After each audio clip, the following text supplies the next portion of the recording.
ஜெம்டி நேயர்களுக்கு வணக்கம். இப்போது நாம் பார்க்க போவது ராயன் படத்தின் திரை விமர்சனம். ராயன் படத்தில் தனுஷ், அபர்ணா பாலமுரளி, துஷாரா விஜயன், பிரகாஷ் ராஜ், எஸ்.ஜே. சூர்யா, சரவணன் மற்றும் பலர் நடித்திருக்கிறார்கள். இந்த படத்துக்கு ஓம் பிரகாஷ் ஒளிப்பதிவு செய்திருக்கிறார்.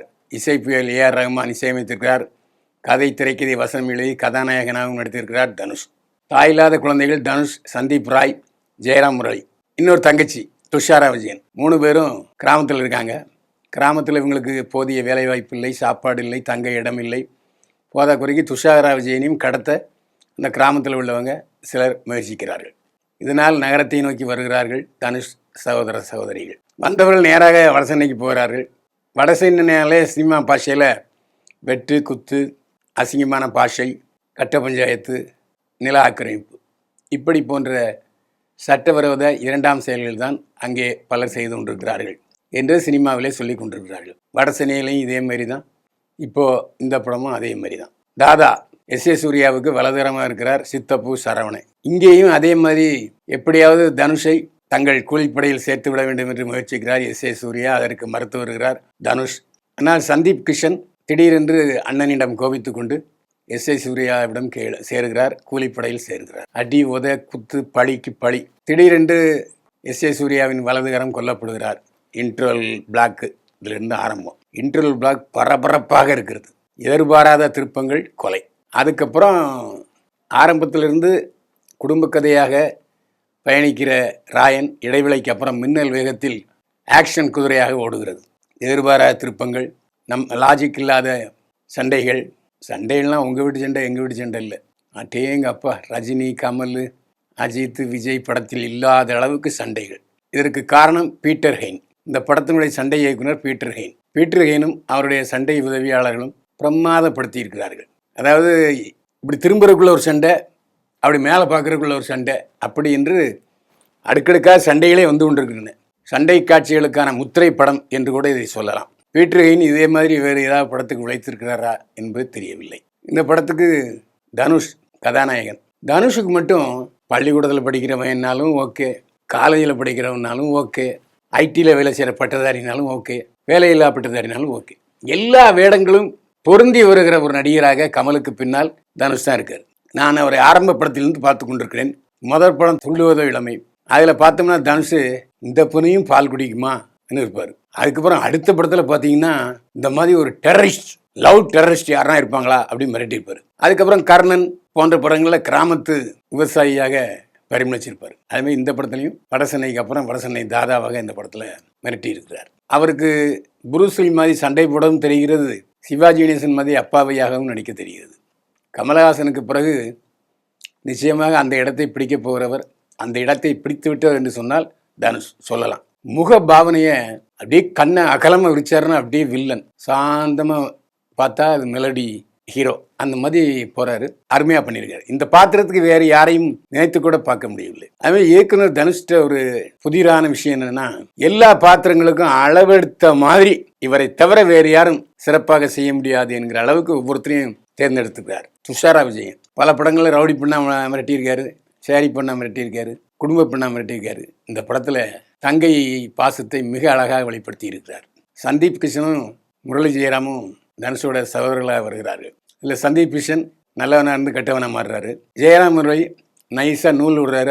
அப்புறம் பாலமுரளிகிட்ட அந்த லவ் சீக்வன்ஸை இன்னும் கொஞ்சம் அதிகப்படுத்தியிருக்கலாமோ என்று தோன்றுகிற அளவுக்கு அபர்ணா பாலமுரளியும் முரளி ஜெயராமும் பரிமளித்திருக்கிறார்கள். அதே மாதிரி சித்தப்பு சரவணன் எந்த படத்தில் பார்த்தாலும் வில்லனுக்கு அடியாள் இல்லை வில்லனு, ஒரு முரட்டுத்தனமான பாத்திரத்துக்குள்ளே ஒரு இரக்க குணம் உள்ளவர். அப்படி தான் எல்லா படத்துலையும் அவர் நடிச்சிருக்காரு. இந்த படத்துலையும் முத்திரை பண்ணியிருக்காரு. ஏன்னா அவருடைய கண்கள் பேசுகிற கண்கள், மிரட்டுகிற கண்கள், உருட்டுகிற கண்கள். விஜயகாந்துக்கும் சரவணனுக்கும் என்ன வித்தியாசம்னா, விஜயகாந்துக்கு கண்கள் சின்னது, சரவணனுக்கு கண்கள் பெரியது. பிரமாதப்படுத்தியிருக்காரு. அதில் எந்த சந்தேகம் இல்லை. அவர் சாகர கட்டத்தில் கூட நம்முடைய இரக்கத்தை முழுமையாக வாங்கி கொள்கிறார். எஸ்.ஏ. சூர்யா வழக்கம் போல் இந்த படத்தையும் வில்லன் தான். எஸ்.ஏ. சூர்யா தனக்கென ஒரு தனி ராஜபாட்டையை வில்லன் கேரக்டருக்கு என்று வடிவமைத்திருக்கிறார். அதனால் அவரை பாராட்டணும். மிரட்டல், உருமல், கெஞ்சல், ஒரு மாதிரியான கொணங்கித்தனமான வேட்டை, இதெல்லாம் எஸ்.ஏ. சூர்யாட்ட இயற்கையாக இருக்கிறது. அந்த அளவுக்கு இசை சூர்யா மிரட்டி இருக்கிறார். இந்த படத்தில் போலீஸ் அதிகாரியாக வருகிறார் பிரகாஷ்ராஜ். செலவே செலாம் அப்படிங்கிற பிரகாஷ்ராஜாக இல்லாமல் எப்படியாவது இந்த தாதாக்களை ஒழித்திட வேண்டும் என்று நினைக்கிற பொழுது தாதாக்கள் 2 கோஷ்டியாக இருக்கும்போது 2 பேரும் எவனா ஒருத்தன் அடிச்சு சாப்பிட்டு அப்படி என்று மூட்டி விடுகிற ஒரு போலீஸ் அதிகாரியாக வருகிறார் பிரகாஷ்ராஜ். இந்த படத்தை பார்க்கும் பொழுது ஒருவேளை கிராமத்து கதையில் தனுஷ் தன்னுடைய குடும்பத்தை சொல்லிவிட்டாரோ மீண்டும் 7G ரெயின்போ காலனி என்று தோன்றுகிறது. ஏன்னா தனுஷுக்கும் ஒரு அக்கா, தனுஷுக்கும் ஒரு அன்னை, இந்த படத்தை கூட ஒரு தம்பியை சேர்த்துக்கிட்டார், அவ்வளோதான். இந்த படத்தை பொறுத்த வரைக்கும் ஒளிப்பதிவாளர் ஓம் பிரகாஷ் அருமையாக பண்ணியிருக்கார். சும்மா சொல்லக்கூடாது. சண்டை காட்சிகளானாலும் சரி, கிராமத்தில் மெதுவாக போகிற காட்சிகளானாலும் சரி, சேசிங் காட்சிகளானாலும் சரி, க்ளோஸ்அப் காட்சிகளானாலும் சரி பிரமாதப்படுத்தியிருக்கார் ஓம் பிரகாஷ். படத்துக்கு முதுகெலும்பு ஓம் பிரகாஷ் ஒளிப்பதிவாளர். அதே மாதிரி இந்த படத்தை டபுள் பாசிட்டிவ் போட்டு பார்த்த பிறகு என்னமோ தெரியல, இந்த படத்துக்கு இசையமைப்பாளர் ஏஆர் ரஹ்மான் தான் என்று தீர்மானமாக முடிவெடுத்திருக்கிறார் தனுஷ்.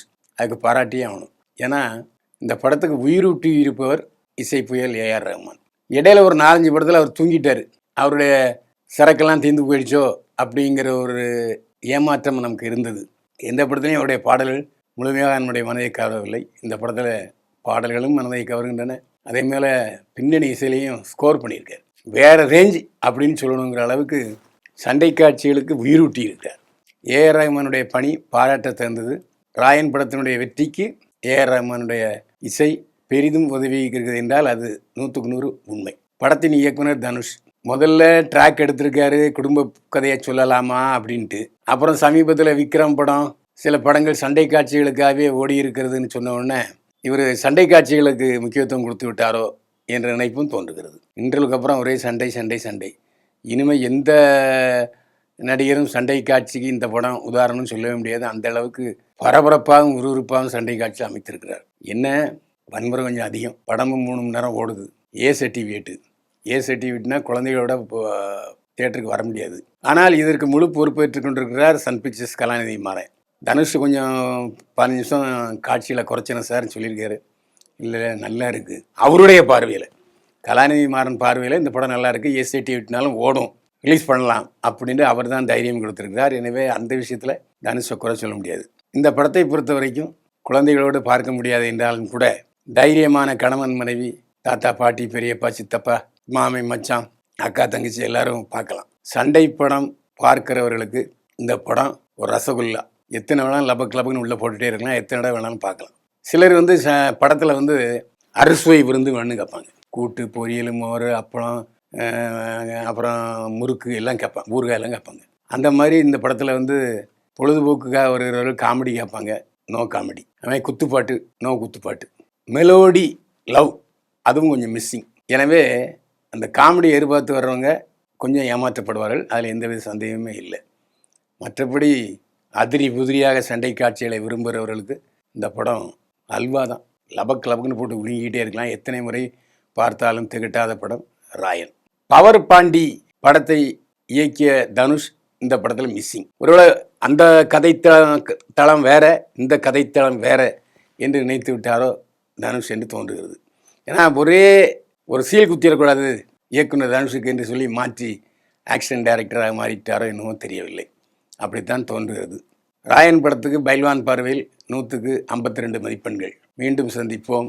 வாழ்க வளமுடன்.